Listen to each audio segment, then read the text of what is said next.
Oke, standby, kamera ready, sound ready, 3, 2, 1, action.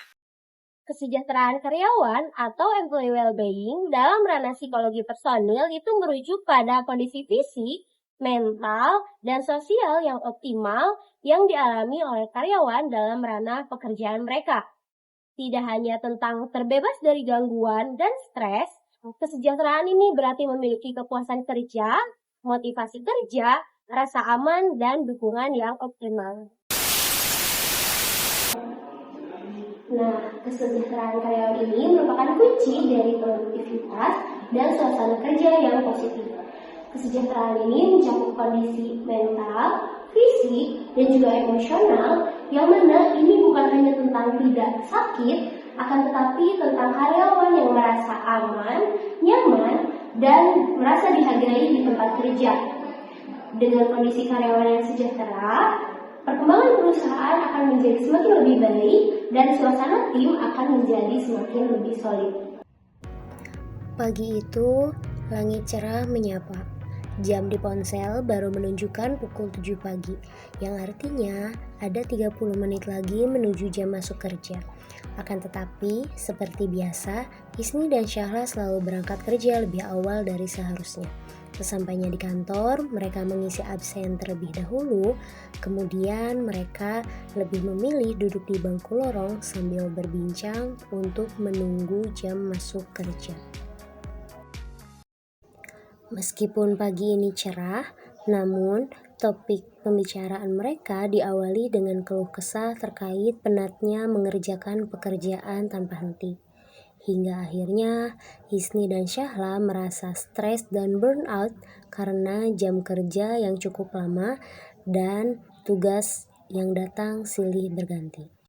Setelah beberapa saat saling bertukar cerita, Hisni dan Syahla beranjak untuk menuju ruang kerjanya masing-masing. A few moments later.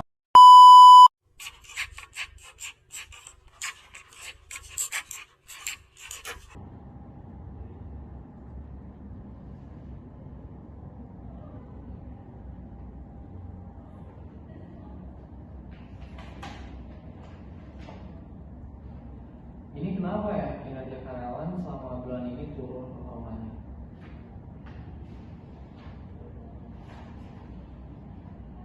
Kira-kira kenapa ya bisa turun selama 1 bulan gini? Kayaknya harus ada evaluasi di bulan ini.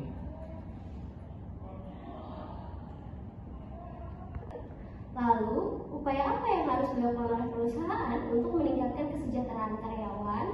Nah, perusahaan ini dapat mengadakan program Employee Assistance Program yang berisi layanan konseling, manajemen stres, dan dukungan pribadi.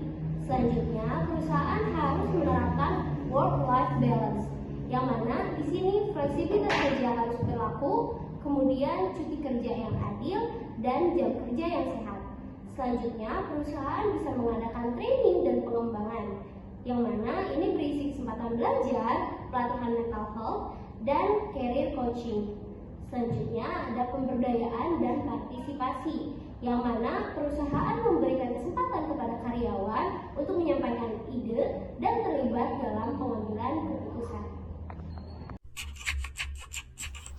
Ini merupakan salah satu upaya perusahaan untuk meningkatkan kinerja karyawan, yaitu konseling pekerjaan.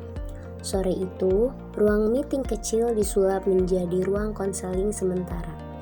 Albin sebagai HR menyapa karyawannya dengan hangat, dan dengan jelas juga tetap santai, Albin menyampaikan tentang performa karyawan yang menurun di bulan ini. Setelahnya, sang HR memberi ruang untuk karyawan bercerita terkait tekanan pekerjaan yang dialami oleh karyawan.